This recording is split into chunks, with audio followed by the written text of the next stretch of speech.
Salut à toi! Dans cette petite vidéo, laisse-moi te montrer la voix de Gantz, un monument du manga, un titre décrié, ayant presque autant de fans que de détracteurs, bref, une série qui a énormément fait parler d'elle.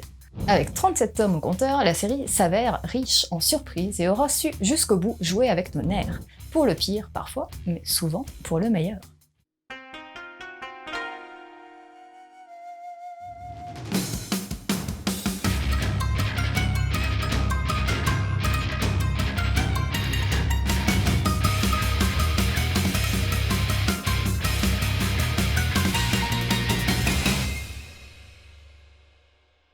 Kei, lycéen, qui n'a rien d'un héros, égoïste, plutôt lâche et égocentrique, entre autres, croise un vieux camarade, Kato, sur les quais du métro, qu'il feint de ne pas reconnaître. C'est ce moment que choisit un clochard, ivre pour tomber sur les rails. Kato, n'écoutant que son courage, va le secourir. Kei, se sentant obligé d'aller l'aider, se retrouve face au métro. Métro qui va les déchiqueter tous deux. Contre toute attente, ils se retrouvent téléportés dans une pièce où attendent d'autres personnes, se croyant mortes elles aussi. Une sphère noire leur explique qu'ils vont devoir participer à des chasses à l'homme contre ce qui semble être des extraterrestres. C'est ainsi que commence la folle histoire de Gantz, qui va amener nos héros à affronter des créatures toujours plus dangereuses, dans des situations toujours plus périlleuses, toujours plus violentes. Ils vont côtoyer la mort, la toucher, même de très près.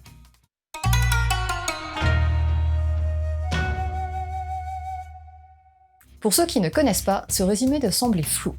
Mais c'est normal, c'est parce que l'histoire elle-même de Gantz l'est. Les missions ont beau s'enchaîner, on ne comprend pas le sens de tout ça, ni le pourquoi de la chose. À chaque nouvelle mission, de nouveaux morts sont appelés par Gantz, la sphère noire, pour affronter de nouvelles créatures. L'équipe étant sans cesse renouvelée, le taux de mortalité des personnages est extrêmement élevé. C'est aussi ce qui rend ce manga surprenant, car lorsque l'on croit tenir un personnage récurrent, eh bien, il meurt. En effet, l'équipe de départ n'est absolument en rien comparable avec celle qu'on trouvera à la fin de la série. Peu de personnages restent très longtemps dans ce titre, même s'il y en a quand même quelques-uns. À chaque fois qu'on pense tenir une équipe stable, celle-ci est peu à peu décimée et très souvent de manière très violente. Même les personnages principaux ne sont pas à l'abri de la mort. Mais plus tard, on apprendra que tout ceci ne semble être qu'un jeu, que chaque mission rapporte des points.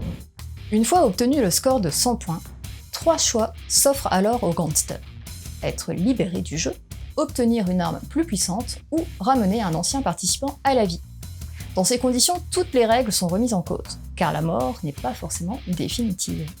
À ce compte-là, on pourrait penser qu'elle n'a aucune importance, et pourtant. Rassembler 100 points n'est pas chose aisée, et le nombre de victimes est bien plus important que le nombre de gangsters obtenant les fameux 100 points. Bref, alors qu'au départ, la série s'avère être une succession de missions sanglantes où les joueurs tombent les uns après les autres, la seconde partie accorde plus d'importance à l'aspect jeu, mais également à certains personnages qui feront une longue route dans la série.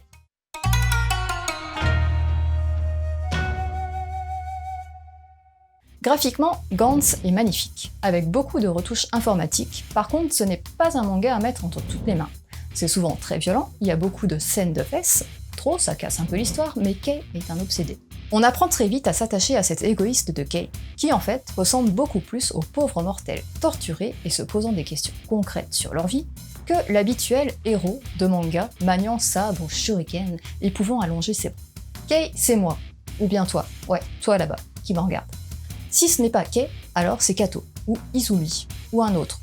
Un être humain normal quoi, avec ses faiblesses. C'est là tout le paradoxe de ce titre. L'auteur introduit un univers incroyablement complexe et violent dans une réalité qui n'est pas très différente de la nôtre, et c'est là aussi que la critique devient violente, car ce monde réel décrit par l'auteur est presque plus violent que les missions de Gantz. Il est, en tout cas, beaucoup plus injuste. Dans l'univers des missions, que ce soit le tracker ou le traqué, tous ont les armes pour se défendre et tous savent plus ou moins à quoi s'attendre.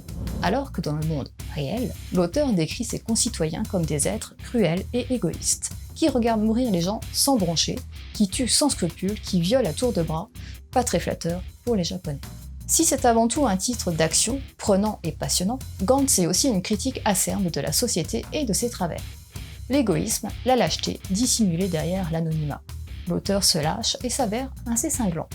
C'est aussi pour cela que les missions de Gantz sont pour Kei une solution à sa vie de lycéen moyen, racketté par des aînés sans que personne ne bronche.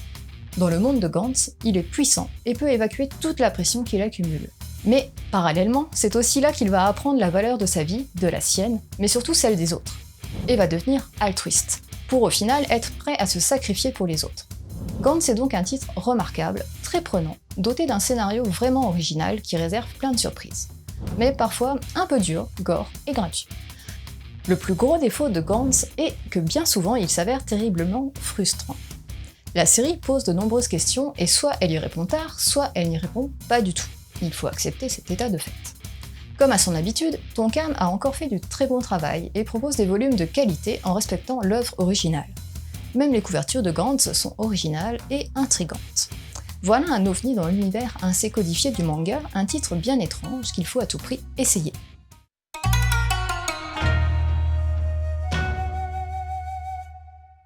En conseil de lecture, je te propose Gigante, d'Oku Hiroya, le même auteur. Fille à gros seins, histoire de transformation en géant, et pour plus d'infos, il y a Mangado. Et sinon, il y a aussi l'Astéro Inuyashiki, toujours du même auteur. Un papy atteint d'un cancer se retrouve doté d'un corps de cyborg après une explosion étrange. Et enfin, pourquoi pas continuer dans le délire Gantz avec Gantz G. Et pour plus d'infos, comme d'hab, il y a Mangado. Voilà, c'était Flo, j'espère que cette petite chronique t'aura donné envie de lire Gantz. Je te laisse et continue de suivre la voie du manga.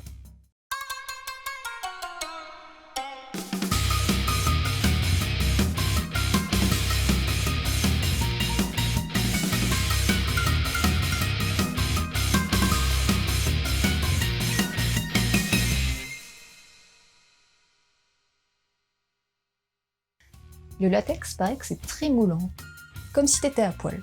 T'imagines ?